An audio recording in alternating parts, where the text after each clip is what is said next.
Hidden in the mists, the islands of New Zealand waited long for man. On the other side of the world from Europe, her shores lay untouched, her cliffs unscaled, her coasts barren of men. And then from across the Pacific came Maori fishermen blown by storms. They found a land of rich grass and high mountains, clear lakes and clean rivers, a land in which nature was already rich.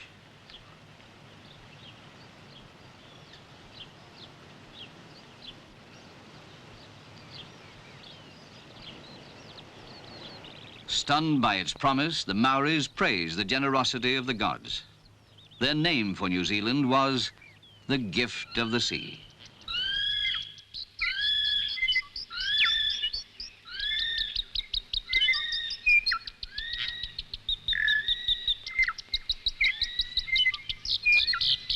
Theirs was a self-enclosed world of bright birds and dark forests, a Garden of Eden, as yet unaffected by modern man.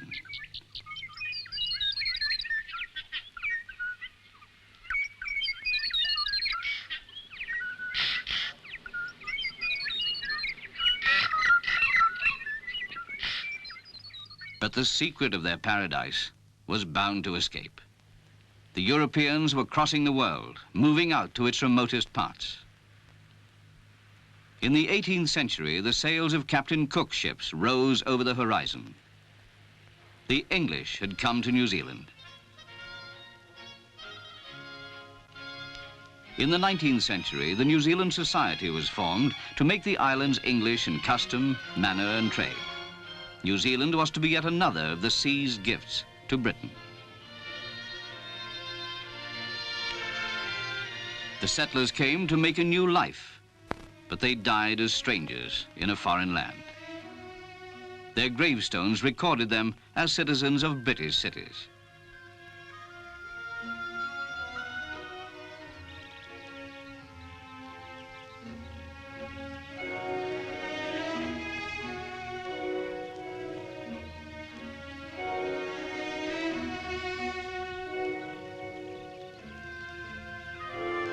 The early years were hard. Everyone had to look after himself, to create his farm from virgin land. But having left a Britain of factories and slums, the first New Zealanders were eager to work for a better society. And the fertility of the island supported their efforts. Homes grew bigger, farms more prosperous. Wealth was wool, wool for the thriving mills of Yorkshire, raw material for Britain's mighty industrial revolution. Suddenly, sheep outstripped men. There were millions of them flooding over the hillsides of the islands, turning them white with wool.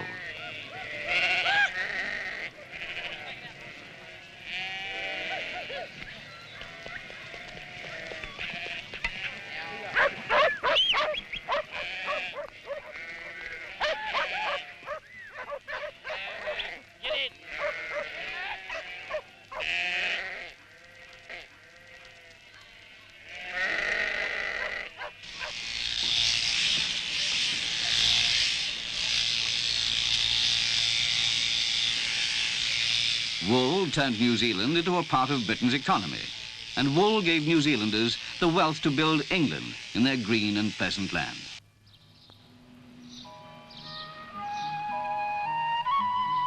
To the eye, New Zealand was to become as much like home as memory and ingenuity could make her. Sentiment destroyed geography.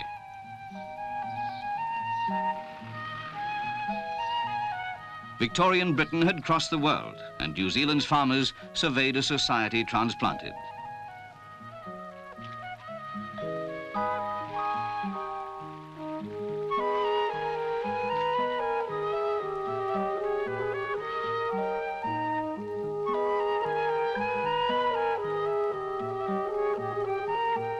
Yet no matter how reminiscent of England, New Zealand was different. The manner of her people more relaxed, easier, freer.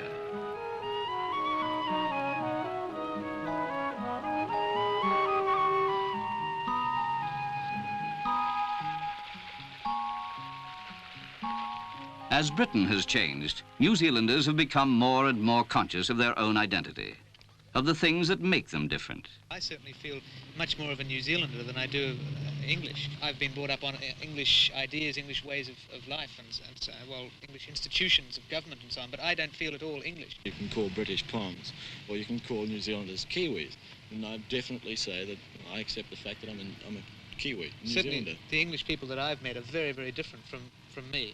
You know, we think differently. They are just different altogether. I'm a New Zealander in my way of thinking even. Everything about me is New Zealand. I have an English father, therefore I feel probably rather more ties than maybe an average New Zealander. I don't feel terribly British. I've got to the point now where I think I can be very objective about Britain. Well, I feel that the basis of my living in New Zealand has been based almost entirely on British customs, ways, and this sort of thing. But I feel my values, particularly, I feel though that I have a New Zealand identity, and I would hope that I would continue to have a New Zealand identity. In their schools, New Zealanders have learnt the same view of the world as that taught in England. The boys of Christ College, their most English school, could be at Winchester or Eton.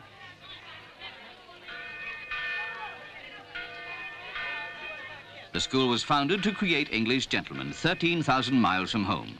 Yet New Zealanders are not Englishmen.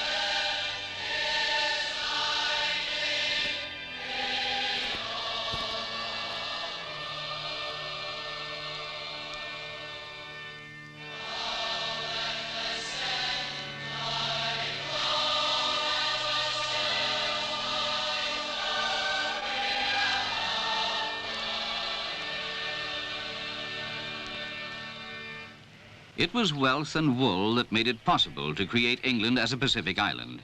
And then in the 1890s, sheep gave New Zealand its second great industry, the export of meat.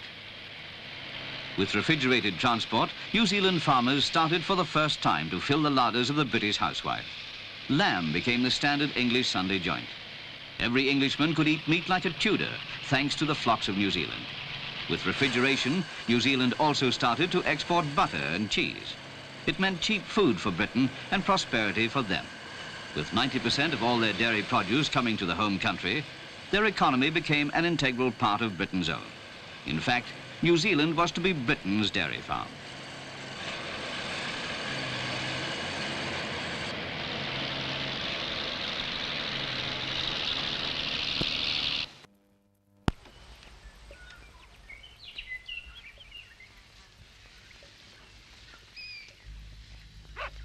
Every dawn, 2.5 million cows come in to be milked for the customers waiting on the other side of the world.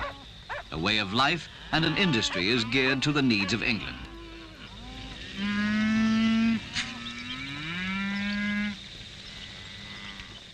Time is 6 o'clock. It's a beautiful Waikato morning. This is the Robbie G Show on Radio Go-Go. Time to hear the Electric Bananas and Free Love.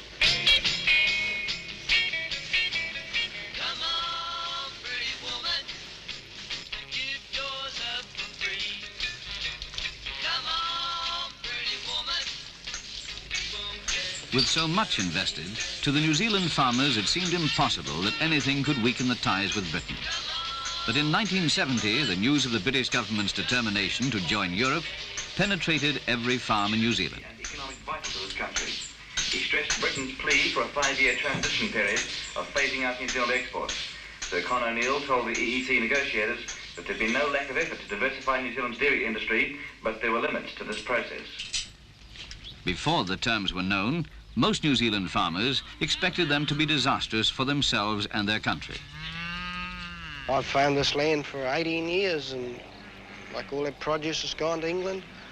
We've bought British cars and tractors and that, right, and other goods right through. I mean, we sort of always felt it was part of Britain. And now this to happen, Well, it could send me broke. When you think it's the British that are doing it, it's their decision, well, I just can't understand it. I mean, we've always been part of Britain.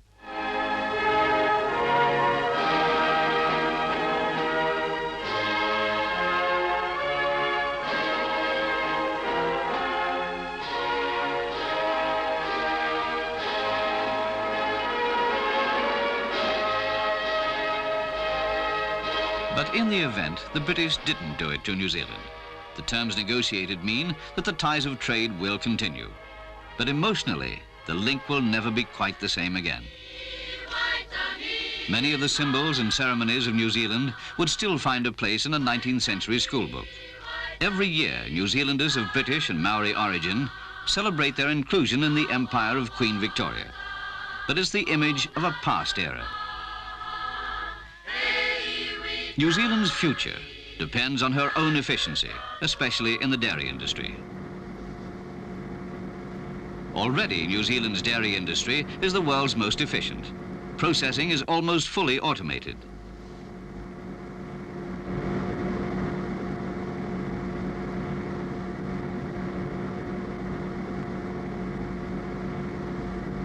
The output of these factories earned New Zealand more than £100 million every year. And as a nation, she has invested more in this industry than in any other.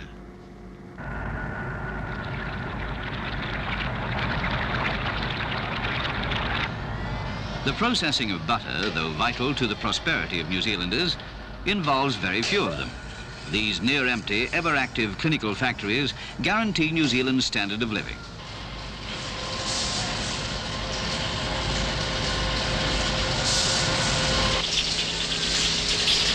Most New Zealanders never work on the land.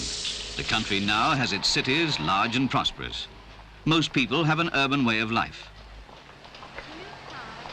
How important is farming to such New Zealanders? Everything to New Zealand. We've got to have export as much as we can so we can import as much as we can. I myself am a builder, but as soon as farming begins to get hit with any depression or any way whatsoever that is affecting their income, the building industry goes with it, and so do other industries in the country. All our exports come from farms. It's everything to New Zealand. This is our main avenue of income. I think 87% of our exports come out of the farm. So therefore, that's our overseas earning and therefore our exchange market. Keeps the standard of living up. It's the whole thing. Well, without farming, we'd be just peasants. That's how we would live. No peasants ever lived as New Zealanders do today. At the moment, followed in by Monsignor right out on the outside, and Manamaroo putting in appearance down on the inside, and Manamaroo takes over the lead on the inside, and Western Ridge is flying on the other, and Checkerboard is right in the middle of the race across the line. New Zealand enjoys one of the highest standards of living in the world. With under 3 million people, there's a lot of wealth to go round. And with guaranteed dairy and lamb export to Britain, there's no need to industrialize. There's nothing to spoil the out-of-door life in one of the most beautiful countries anywhere.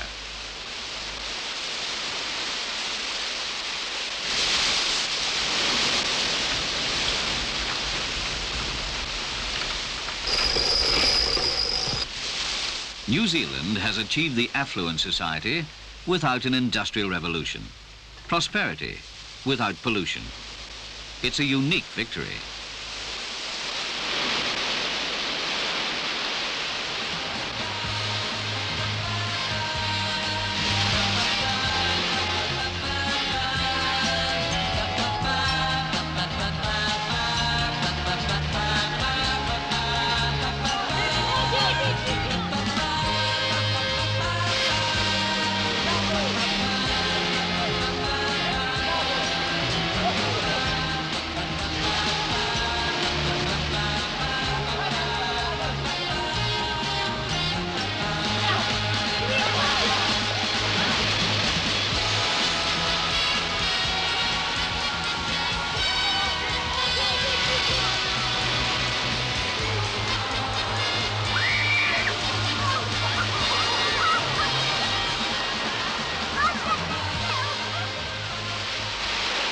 Pleasure and profit are born of New Zealand's climate.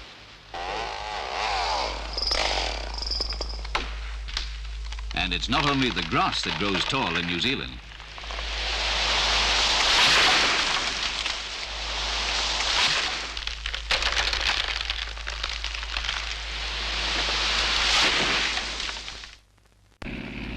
New Zealand's trees grow so fast that in the forests of this one mill, 6,000 tons of timber are grown overnight, every night. Timber has joined the other great rural industries, another gift to New Zealanders from the natural bounty of their country.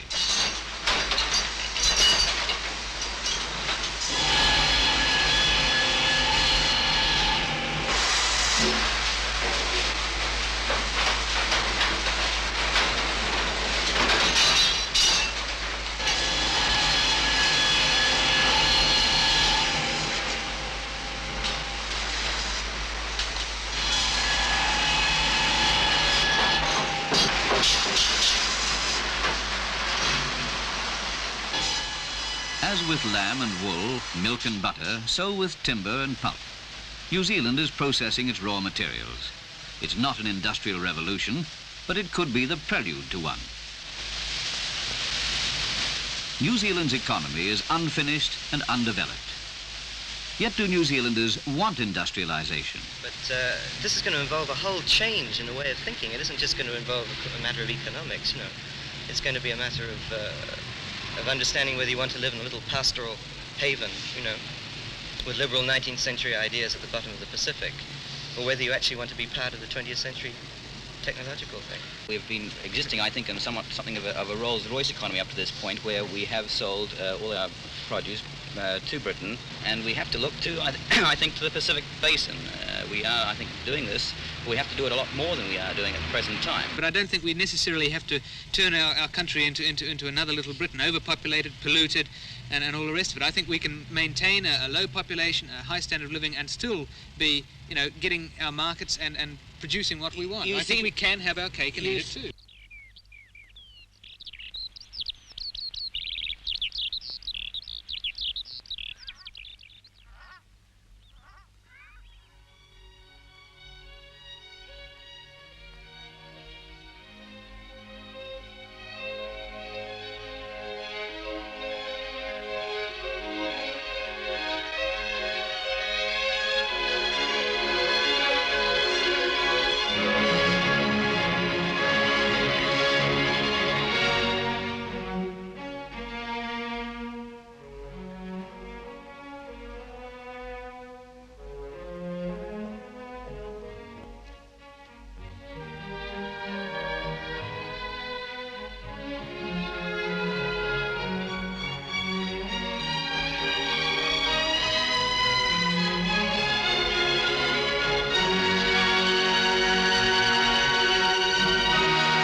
New Zealanders own a land of spectacular and sometimes weird beauty. In the thermal region of Rotorua, the face of the earth still boils. The final shape of the land is as yet unformed.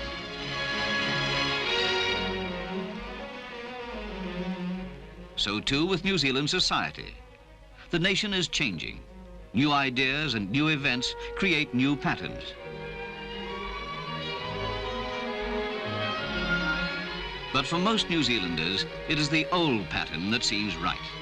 A pattern of a rural but rich society.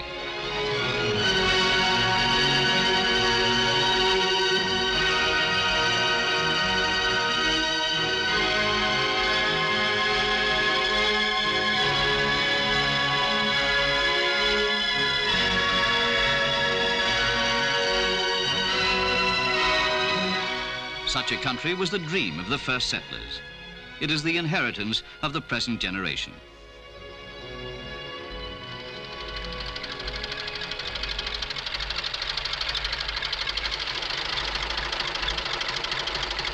The farmer's life remains the New Zealand ideal, his own self-image, the chance for a man to become his own boss, to own his own land, and to make a living by his own effort, has been the key to the New Zealander's self-respect. Yet fewer and fewer young New Zealanders are willing to work on the land. Even if they are willing, the work would not be there. So for how long can this majority remain prosperous in a rural society? The young see things differently from their parents. Theirs is a more skeptical generation, more willing to question the past and to face the dilemma of New Zealand's future. We've got to face this fact. We're in a situation now where we've got to maintain our standard of living as we have known it. We've got to become far more aggressive. All round, we've got to change, and I don't think we're going to be able to carry on with this I'm all right, Jack attitude, to hell with you. In terms of environmental preservation, New Zealand's population shouldn't ever get beyond 5 million. At the moment, it's just under 3. I think a natural growth rate will eventually take us to around about 5 million. I don't think it should go beyond that in terms of what you need to have a good quality of life, good standard of living, and yet not pollute the country and make it an unpleasant place to live, the way most of Europe and England is. The younger generation can now choose which path to take. The terms Britain has negotiated with Europe gives them time. They may find a way to a wider prosperity without pollution, to a more varied population without sacrificing a way of life. Yet whatever they do, they know that New Zealand remains the gift of the sea.